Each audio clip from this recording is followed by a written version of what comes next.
Saudara-saudara, sampai hari ini saya masih mempercayai Tuhan dengan segala kebenarannya, seperti pergantian siang dan malam, kehidupan dan kematian, untung dan rugi, serta marah dan cinta. Di dalam semua itu, kita melingkar, jalan, bahkan terpaku tanpa daya. Beragam kisah dilakoni dengan bermacam rasa, yang terkadang menjelma dengan kesulitan. Dibutuhkan kesabaran untuk mengurainya, dan manakala kesabaran yang kita miliki kian menipis atau sama sekali sirna.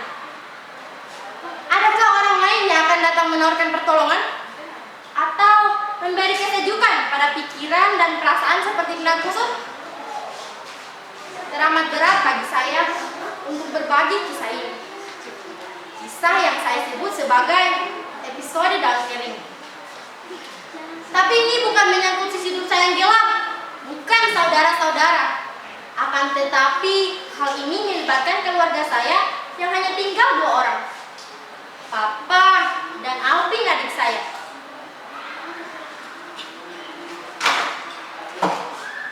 Sejak kematian ibu, saya melanjutkan kuliah di Padang, sedangkan Alvin kuliah di Medan. Sejak itulah Papa tinggal sendiri di Payakumbuh. Saya mengerti benar makna kesepian bagi orang seusia Papa. Karena itu saya mengunjunginya tiap bulan. Alvin pun saya kira begitu. Namun karena Medan dan Payakumbuh terbentang jarak yang tidak dekat, maka ia hanya pulang tiap liburan semester. Tetapi saudara-saudara, kepulangan saya kali ini sungguh membuat saya hampir putus asa. Betapa tidak, baru saja saya sampai di teras dekat rumah, tiba-tiba saya mendengar teriakan "tidak!" yang sangat begitu keras. Saya yakin itu adalah suara Papa. Saya jadi tertegun mendengarnya, lalu mengintipnya lewat lubang kunci. Saudara-saudara tahu apa yang saya lihat? Sungguh di luar dugaan. Saya menyaksikan Papa berdiri di samping meja telepon dengan kepala tertunduk dan wajah yang kuyup. Sempoyongan, dia menuju sofa. Kecewa, marah, sedih, dan entah makna apa lagi yang dapat dibaca dari raut wajahnya. Heran, tidak mungkin Papa begitu. Tidak mungkin. Papa saya bukan lelaki yang rapuh. Ia lelaki paling tegar yang pernah saya kenal. Ia cerdas meski terkadang sangat egois.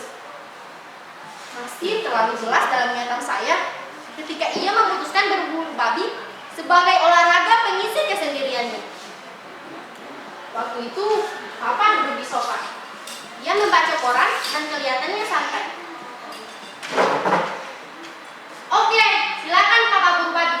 Tapi membeli anjing, apalagi harga 2 juta lebih. Saya tidak setuju. Itu haram, Pak.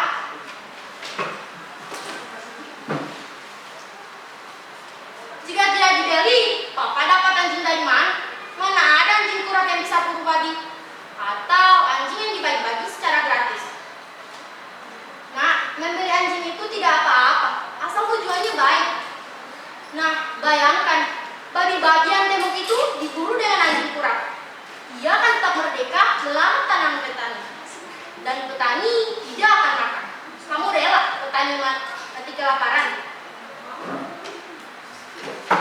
Tapi Tuhan tidak pernah menghalalkan sesuatu dari yang haram.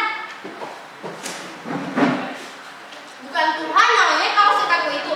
Bukankah kamu sering bilang ada roh tutun bimul majmurat? Apakah kondisi seperti itu sudah darurat? Loh, menurutmu keselamatan manusia bukan ukuran darurat? Tapi Pak, anjing adalah anjing, babi adalah babi, dan najis tetap najis, haram tetap haram. Tuhan itu cerdas, nak. Ia tidak akan ciptakan tanah kalau memang kita dilarang menyentuh benda bernajis. Bah, banyak sekali alasan Papa untuk membenarkan keinginan dan perbuatannya itu.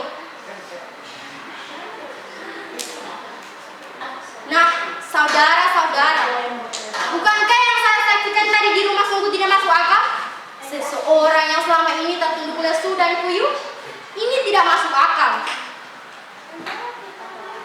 Apalagi setelah saya lihat papa menangis. Menangis! Papa menangis! Hah.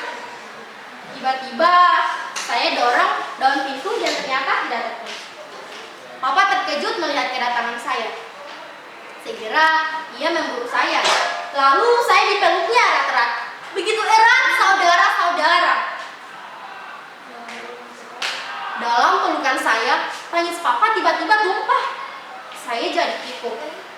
Setelah agak lama, papa saya ajak duduk.